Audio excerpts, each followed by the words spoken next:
The answer to that, no.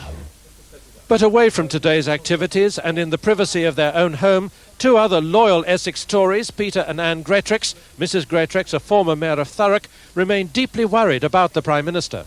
There's a real problem. We want somebody to fight for Britain. Yes, I think there's a problem. I honestly don't think he's got it, and I think he should be replaced. But strong disagreement with that from Basildon councillor Malcolm Buckley, pausing for a drink before another night's local election canvassing. Nobody has raised John Major as an issue. We're debating local issues, we're debating national issues, but not once on a door that I've knocked on has the issue of leadership come up. So what of Mr Major's future? Even one bold schoolboy asked him today whether he's going to retire. The Prime Minister must sometimes wish he could so easily dismiss with a simple no such questions at Westminster. And it is at Westminster that the Prime Minister's problems remain, because however much he may wish that he could get away from what he called again today the wild world of Westminster, it is the Tory MPs at Westminster who will ultimately decide whether there is to be a leadership contest which could or could not decide his fate. So from the moment, from the Basildon Bowl, back to you, Julia. Well, while Mr Major was taking his message to the people of Essex, Labour and the Liberal Democrats counterattacked with their message about tax rises. Labour said the increases taking effect tomorrow amounted to the biggest tax hike in history. The Liberal Democrats said the tax rises broke all the promises made at the last election. Our political correspondent Mark Webster reports. Fighting the elements, Labour launched its opening salvo in a new bout of poster warfare. Minor technical problems aside, the thrust of its campaign is that Tory tax increases will cost the average taxpayer an extra £10 a week. And since the Tories made such effective use of Labour's tax plans at the last election, Labour wants to press its message home now. What Mr Major must explain is why his tax policy has failed, why his economic policy as a whole has failed, why he's lied to the electorate over the years, and why, of course, as a result of his economic failure, he is now the most unpopular Prime Minister in history. Labour believes that all plays in their favour as campaigning gets underway for next month's local elections. But their claim to be the party of fair tax is already under attack by the Conservatives. Only the Liberal Democrats now openly say they'd still put taxes up if that proved necessary. I think people inevitably are extremely angry that this is from a government that 2 years ago specifically pledged to keep taxes down. The Tory retort is that unlike the other two, they remain by instinct a party of tax cutters, that they will come down again when the economy permits. However, tax increases scheduled for this year and next have severely damaged their credibility on an issue which many pundits consider the most critical election issue of all. Mark Webster, News at 10, Westminster. The cause of the City Hopper air crash at Schiphol Airport, Amsterdam, yesterday is still a mystery. The expert in charge of the investigation said tonight that a mistake by the pilot, one of the 3 people killed, was a possibility. So was a mechanical failure, in addition to the known engine fault. Howell Jones reports from Amsterdam. The broken and buckled remains of Flight 433. Hauled away from a muddy field at Schiphol today, scrap metal taken for months of close examination in a quiet hangar nearby. So far, it's given up few clues to the cause of the crash. The plane was trying to make an emergency landing at Schiphol with its starboard engine out of action. As it approached the start of the runway, it veered sharply to the right just before touchdown. The right wingtip hit the ground as the plane slewed across a ploughed field next to the runway. Dutch investigators say it couldn't all have been down to the failed engine. One report says the pilot was trying to abort the landing. Other explanations include a sudden gust of wind, or it may just have been pilot error in a difficult situation. He had not an emergency, but a sort of problem with his engine which forced him to go down because it was not responsible to continue. This is an airport in mourning for 3 victims, the Dutch pilot, a student from Singapore and a British tourist. Jenny Samuel from David had been visiting her son and was flying home when she died. Her husband survived the crash. 3 other survivors flew back to Cardiff on today's Flight 433. The flight took off on schedule, almost every seat taken. On touchdown in Cardiff, survivors Michael Ryder and Annette John were taken by stretcher from the plane. Another passenger on yesterday's flight, Jacob Brodie, arrived home too. Others are reported to be too frightened to fly back.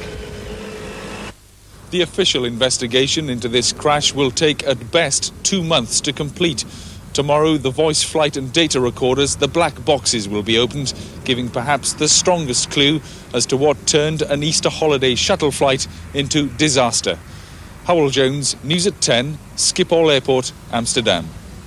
A Russian report on the Airbus crash in Siberia a fortnight ago has confirmed that 2 children, the son and daughter of a crew member, were in the cockpit at the time.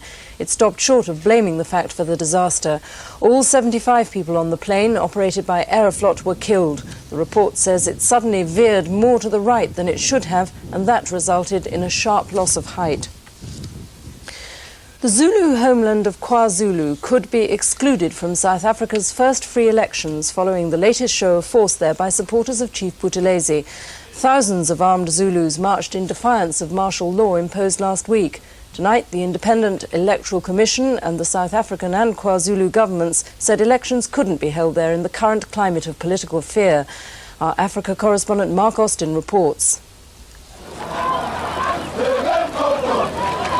They came in their thousands, carrying their traditional weapons of war, an open display of defiance towards the South African government and the state of emergency. The security forces, 1,000 strong, have orders to disarm these Inkatha Party protesters. But the Zulus were determined not to give in to a ban they say is an insult to their tradition. We can ask the Zulu men to put down the stick. Negotiations took place to avoid confrontation, and in the end the army and the police gave way to avoid what they predicted would be a bloody showdown. If the police had endeavoured to disarm those people, you would have seen bloodshed today. You definitely would have seen bloodshed. And this is the problem for President de Klerk, how to enforce the state of emergency without inflaming this volatile situation still further. The march was in support of Inkatha leader Chief Buthelezi's decision to boycott the country's first all-race elections later this month. These Zulus want sovereignty in the new South Africa, fearing domination by the African National Congress. Political violence in Natal has claimed more than 70 lives in the last 4 days. The only violence today was meted out to Nelson Mandela's campaign posters. But later, Inkatha speakers repeated threats to disrupt April's poll in Natal if their demands are not met. Mark Austin, News at 10, Empangeni, Natal. Here, hundreds of mourners went to the funeral of Nikki Conroy, the Middlesbrough schoolgirl stabbed to death during a maths class 8 days ago. There were too many for the church, so people stood outside in the cold. Many were moved to tears by what happened to Nikki and the memory, in the vicar's words, of her smiling, open, innocent face. Norman Rees was there. The cortege came at walking pace through the estate where Nikki lived to St Mary's Church, where just 12 years ago she was baptised. A helping hand from Peter Conroy to his wife Diane and Nikki's brother John. The family's pain was clear to see, so was their dignity and courage. 1,000 children and teachers from Hallgarth School filled the church and the grounds outside. People all over this country have felt grief and shock and sorrow at what has been done to Nikki. And perhaps one of the things that has stirred them most and touched them most was the picture of Nikki's face that appeared in many of our newspapers and on television. It is a smiling, open and innocent face. Her life was tragically short, but in it she knew nothing but love and security. And there's nothing can change that now. Nikki's parents had requested this duet from 2 of her friends. It was first heard by them at a Hallgarth School concert.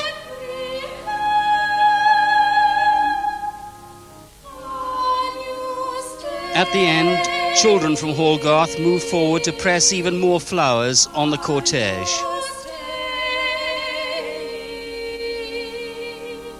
'It It was a day to remember a special friend, to draw comfort from teachers and parents, but most of all, from each other. Norman Rees, News at 10, Middlesbrough. Funeral of Nicky Conroy. Still to come on News at 10, Palestinians who once threw stones now hand out sweets to the departing Israelis. A new galaxy is discovered, the slow-motion collision in outer space. And the people who decide child maintenance payments. We go behind the scenes at the Controversial Child Support Agency. We feel committed and we feel that we do a good job, and I think we believe in what we're doing.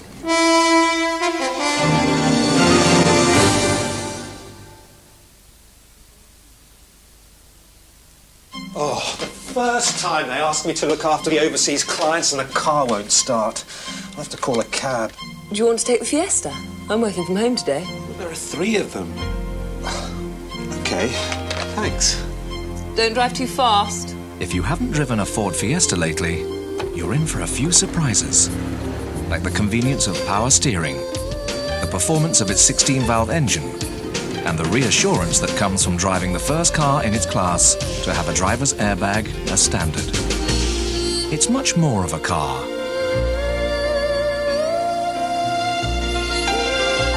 With more room in the back than you might expect. Hiya!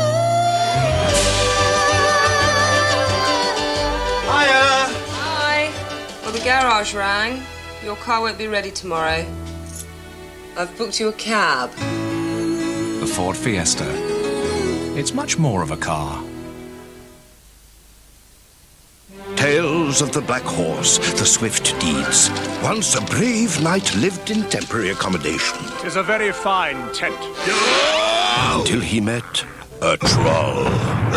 And now it's a very fine flat.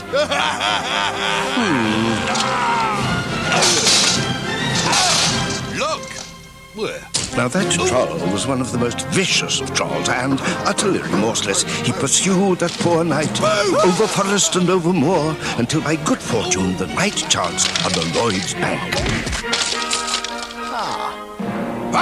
Allow me. There and then he was offered a Lloyd's Bank mortgage to help our hero's home become a castle. Sadly, they could do nothing about the neighbours. Oi, Quentin, come here. The Swift Mortgage, another legendary service from Lloyd's Bank.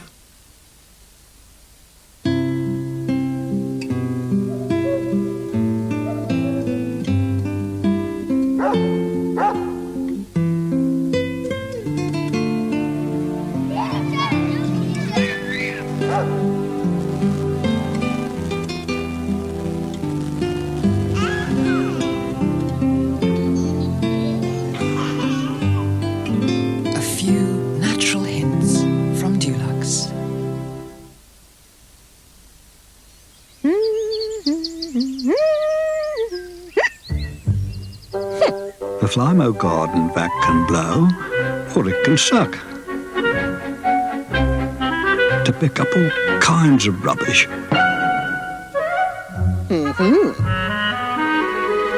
From all sorts of awkward places. So easy, it's as if the garden lends a hand.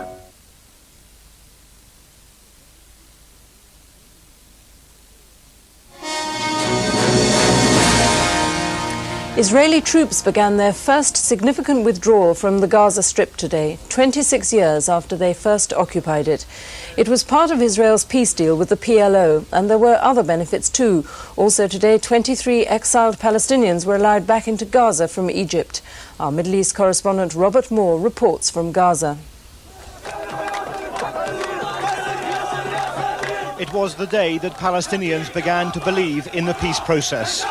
For the very first time, they witnessed real progress, not in distant meetings, but here on the ground, in the Gaza Strip. Youngsters who normally throw rocks at soldiers, now offering gifts.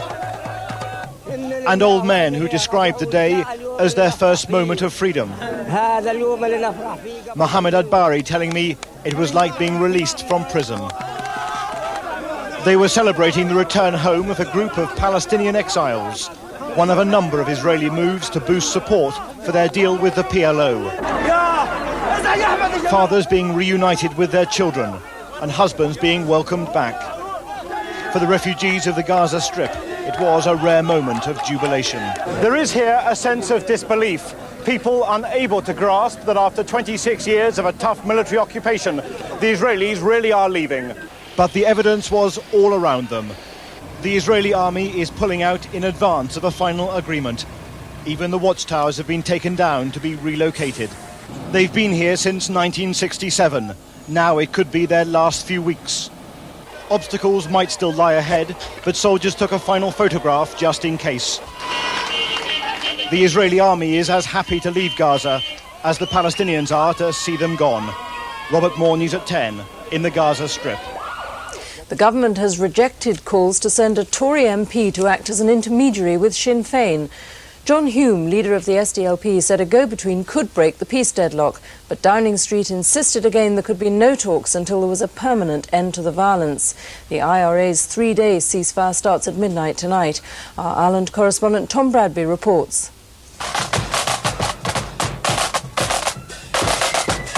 Easter Tuesday and the start of the traditional marching season. For some, a celebration of proud but separate traditions. For others, simply a demonstration of sectarianism and division. In Bangor, a Protestant parade. The marchers not impressed by the impending IRA ceasefire. This is Al Adams' plan there to just gather up more ammunition to bomb more people and shoot more Protestants. Come Friday, there'll be more people killed and maimed. Belfast, a similar march, this time a celebration of republicanism. For Gerry Adams and his supporters, this ceasefire is significant. The truce is short, but they've been hinting it could be lengthened. Indeed, one senior Republican said today a special committee had been set up to decide instantly whether to extend it. Republicans have been calling for direct talks, and John Hume said tonight he believes there is a solution. I think that the government could send say a senior backbencher or a minister to talk directly to Sinn Féin, but to say in advance he's coming to get in writing from Sinn Féin what they want clarified, and then return and give them in writing what the clarification is. Tonight the British government has confirmed again that there will be no direct contact of any kind until the IRA ends its violence permanently. What ministers clearly fear is being drawn into open-ended dialogue whilst the killings continue. Tom Bradby, News at 10, in Belfast. An arrest warrant has been issued for the Marquis of Blandford after he failed to attend a London court. The Marquis faces charges after an incident at a nightclub. He was at his Chelsea home for most of today. British Coal will announce tomorrow whether the last deep coal mine in Wales is to close. The 200 miners at Tower Colliery near Aberdare have appealed to Michael Heseltine to save the pit. And the boss of Radio 1 says there'll be no place in future for disc jockeys who promote themselves too much. Matthew Bannister says the best DJs are those who care about the music and about making good programmes. Divorced fathers and second wives joined nationwide protests against the Child Support Agency today to mark the end of its first controversial year. The CSA was set up to decide on child maintenance payments. Critics say it's putting an unfair burden on divorced parents. In its first year, the agency dealt with 750,000 cases. The CSA says that, contrary to popular opinion, 60% involved fathers who've never paid maintenance before. It says it aims to increase the average maintenance from £25 a week to £50 a week. Our Home Affairs correspondent Anya Sitaram has been behind the scenes at the CSA for this special report on its first year in operation.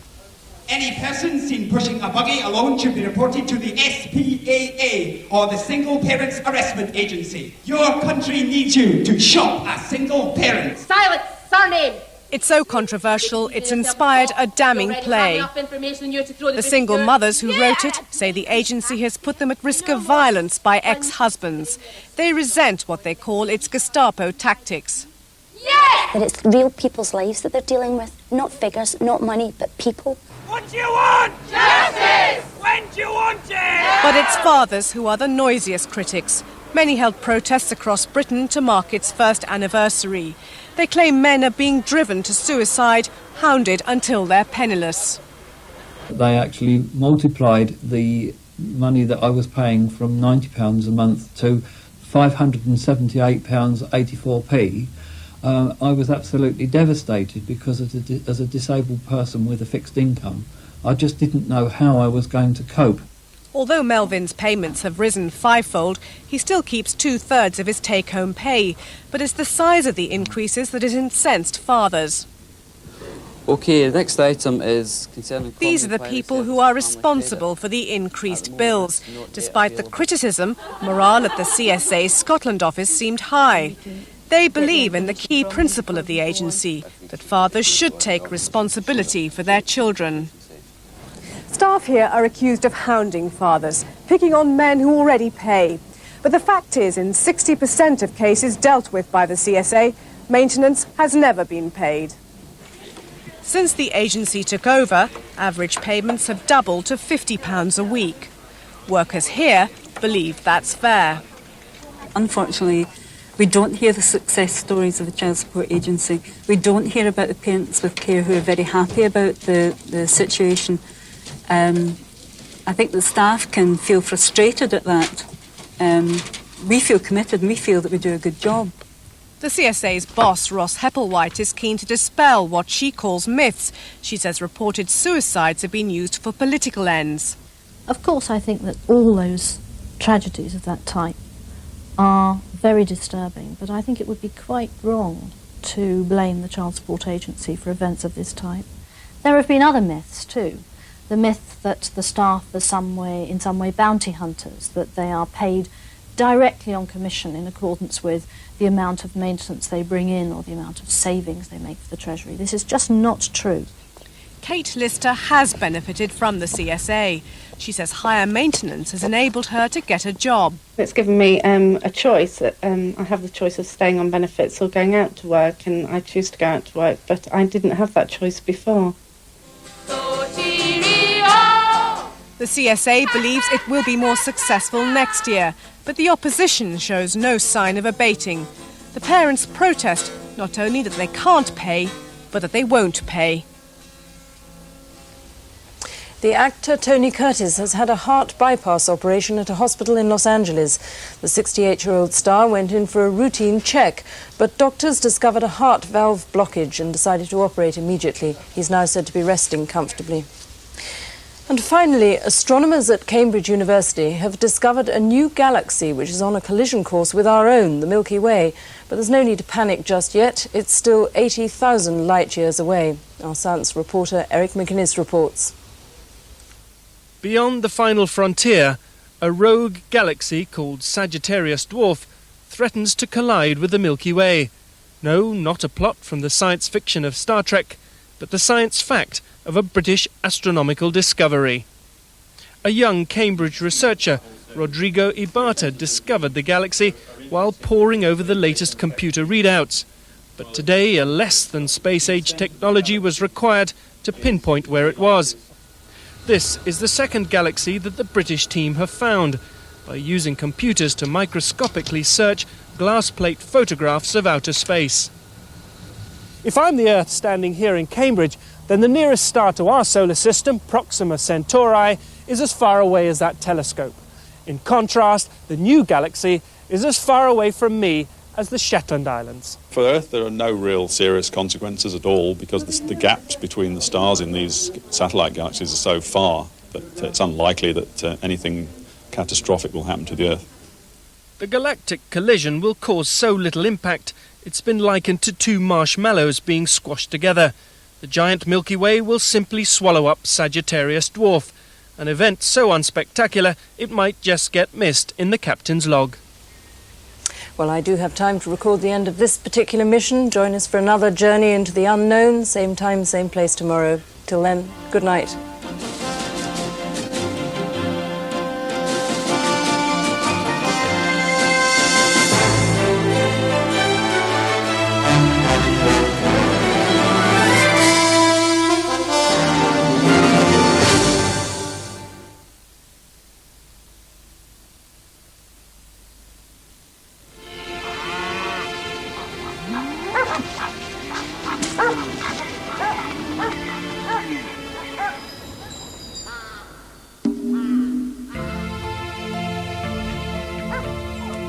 Must be dinner time. Best get going. At times like this, there's only one thing to wear. The little black dress. Coco Chanel invented it back in the 20s. What do you reckon? She said fashion fades, only style remains. That's what great design is all about. Didn't Coco invent the suntan as well? Call that a toothbrush? I'd call it a car wash. I think it looks different. But it's got bristles that are all different lengths. It's the new Colgate Precision. New Colgate Precision, with its unique 3-bristle system, gets into the gaps, helps gently remove plaque from along the gums, and cleans so thoroughly that you can actually feel the difference. Well, how was it for you? Amazing. The plaque moved. The new Colgate Precision. Nothing else looks like it or feels like it. Guten Tag, this is Woody Woody. Sit down! Aye! Good morning.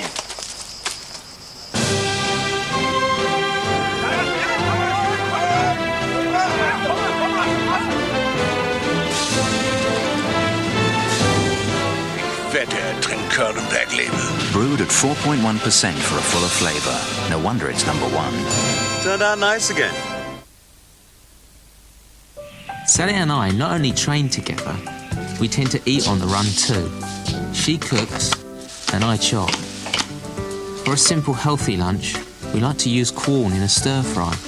Corn's vegetable in origin, very low in fat, and a good source of protein. Sherry. It tastes great. And there's nothing artificial about it. Perhaps I need a bit more training with my chopsticks. Quorn, a happy partnership of taste and health.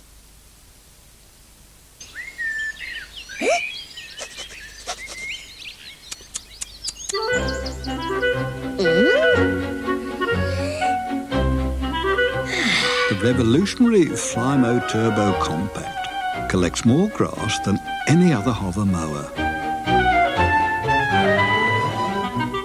With a central box that can squeeze this much grass into this much space, so you hardly ever have to stop and empty it.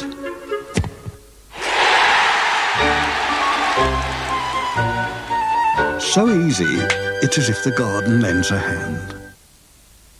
When you visit White Arches Caravans, you'll discover a superb range of new caravans from leading manufacturers, including Eldis and Swift.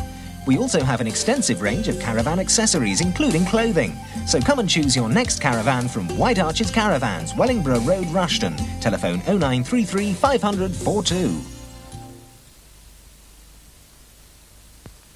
Could you foster a mentally handicapped child? Contact your local social services department. Good boy.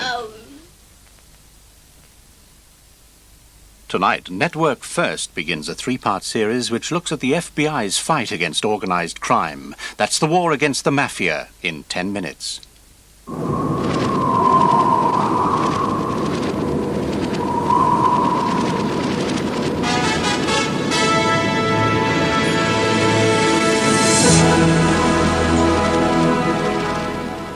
Hello, good evening. Well, there are no favours at all from the weather at the moment, with things remaining temperamental. In fact, changeable and chilly more or less sums things up, at least for the next couple of days or so.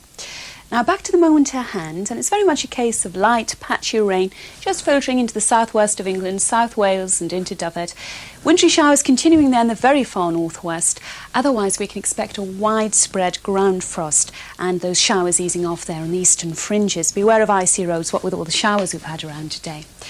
As we go into tomorrow, the good news is we can expect a fair amount of sunshine bursting through the cloud, especially so for eastern fringes there. But it's very much a case of highlighting that rain we saw come in overnight, because during the course of the day, that'll get up and go, going across Wales, into central England, Northern Ireland, as well as the southwest of Scotland. And some of those showers fairly hefty and beefy from time to time.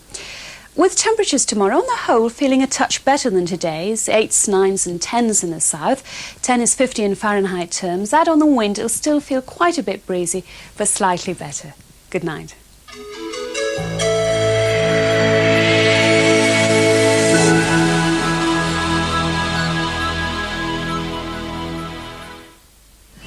going on? I've been called away. Can't be his parents, they're both dead. Woman? A Ghost from the Past in peak practice, Wednesday at 9. Now, before Network First, here's a roundup of Anglia news.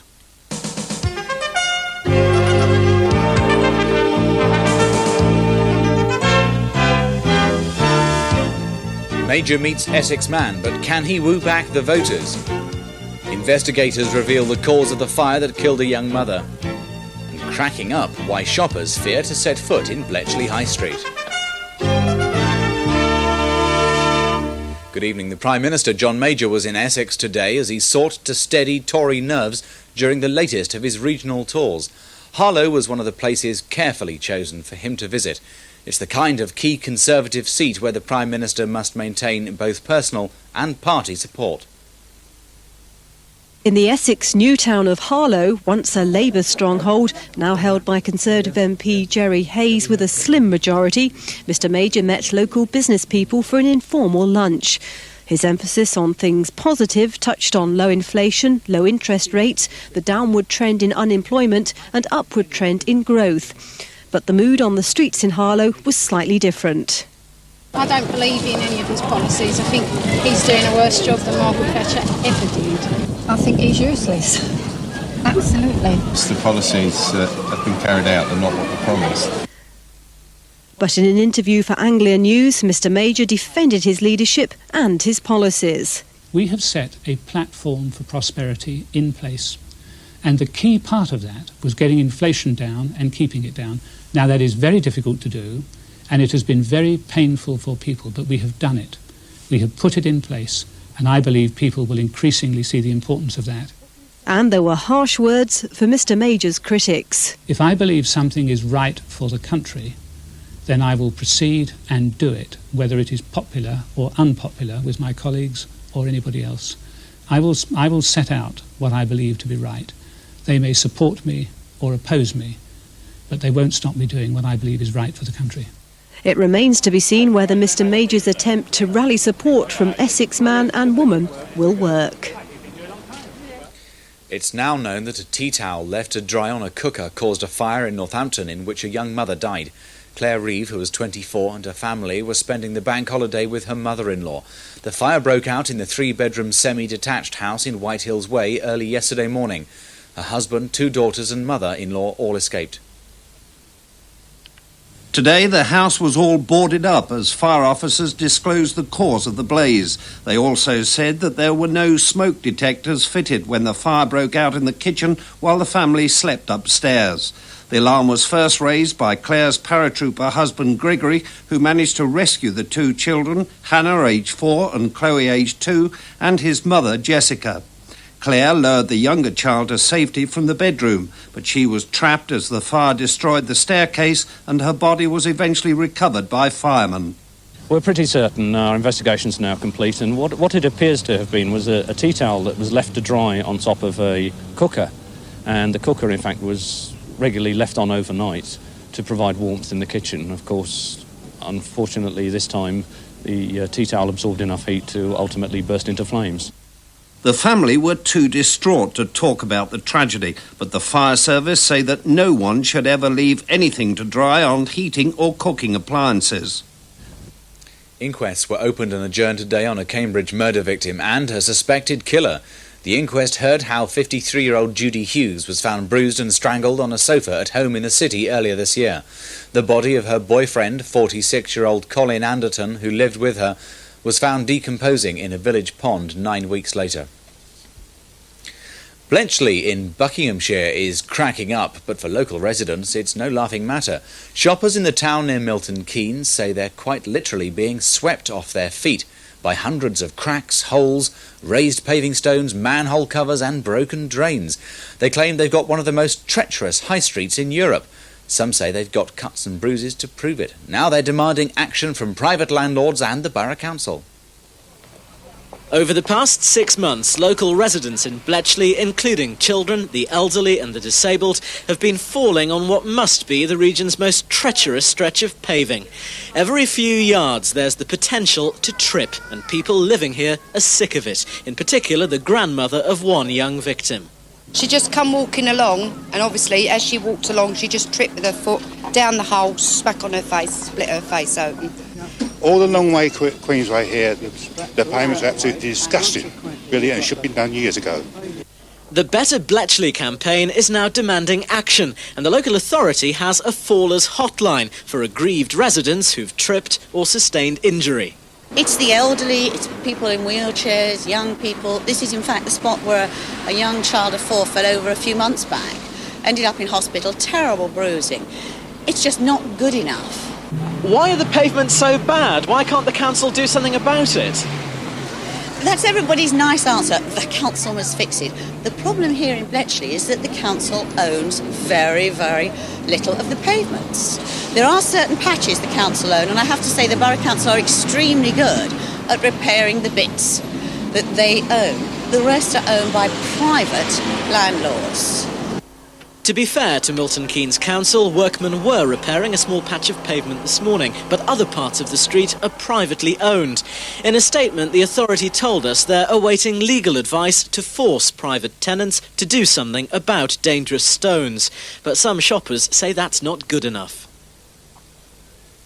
Well, football, and in the First Division, Peterborough lost at home to Watford 4-3.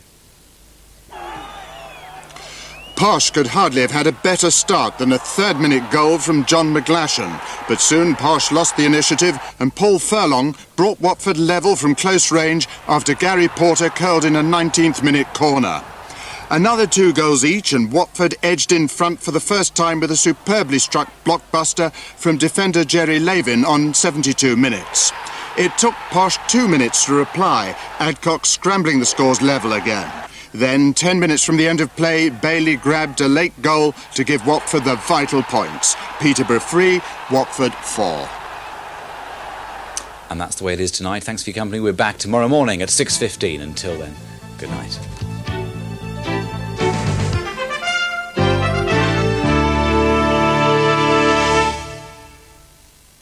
And here's a summary of the Anglia weather forecast.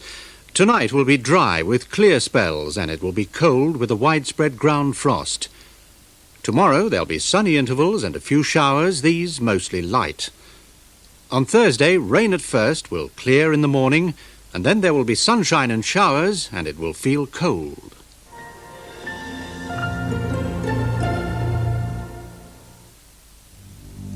Wednesday on Anglia, a series of grisly murders, and the police are baffled. Why would anybody do this to us? He's right in our backyard, Jane.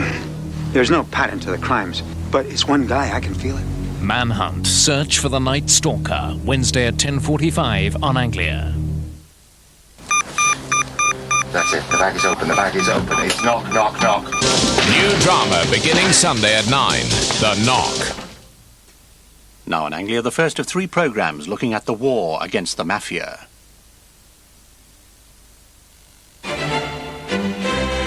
Everything you need to survive in the financial jungle is in next week's Radio Times. You'll find a free investment guide to help you select the right national savings product, whatever your savings needs. For your copy, snap up the Radio Times or call free on 0500 500 000. The National Savings Investment Guide. Security has never been so interesting.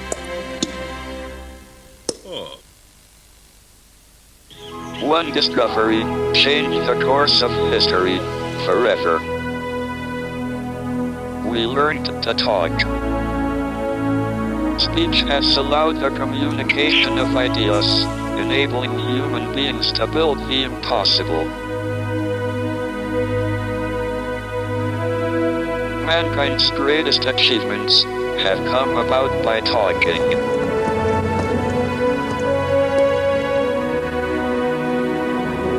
And its greatest failures by not talking. It doesn't have to be like this. Our greatest hopes could become reality. With the technology at our disposal, the possibilities are unbounded. All we need to do is make sure we keep talking.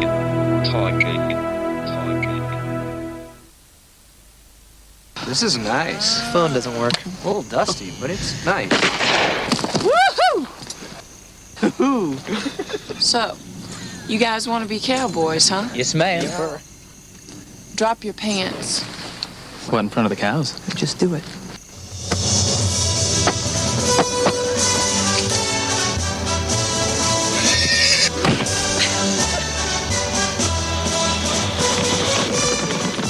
Guys! You know, I think that's why I love you so much. You give me space to be myself. The Corsa is a class leader for space, but please remember, it's only a car.